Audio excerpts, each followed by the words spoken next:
Ikundwani. Ikundwani mawethu linga nkukhu ikalakade.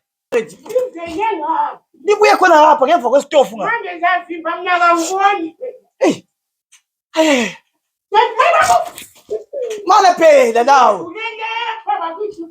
Leli ikundwani legoli mawethu la. Elinobuye ngathi uqala phakathi. Leli ikundwani legoli leli. Mayi. Ikundwani linga nkukhu. Hayi wena mfana, angena la. Akuzwe umuntu ngakade ukuthi. Hey. Ngiyamtshela speaking. Ngifuna ngimtshela. Hayi nguye vele. Ngifuna ngimtshela. Nguye vele. Akula muntu akazaziwe lamakundwani. Ngosuligqwetha lapha. Gogo lokho efilela kwaza likamnika iphisi shuka. Iphisi yani umuntu ebuya lamakundwani lapha sabona amahula. Esingeke amakundwani. Ishutu kesilanye ngikhulanye ngavukeyo ngasho. Ikundwani lingaka. Ngifuna ukumtshela. Amakundwani egoli la mawethu akudla.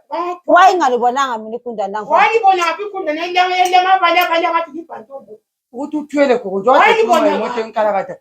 Uthi uJaro akulo omunye umuntu. Wazisebenzela le goli ebesebenza uthi umhawu. Lo mhawu wena. Umhawu wani? Lo mhawu. Wena vele mfuna ukukuchaya ngoba ngoba yamchaka Jesi lo. Uzaqeda umhawu. Umuntu alithi. Asiyale libambekile imawethu. Selibamba ngani? Selibamba ngani ikundwani lingaka? Selifuna isidingo.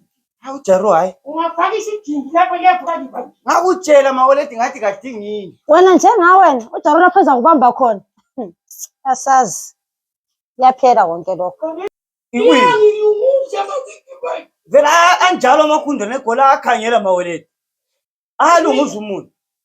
Ngiyathoyiza ngiyakungokodoza. Demet uyena lapho wathona khona flashback.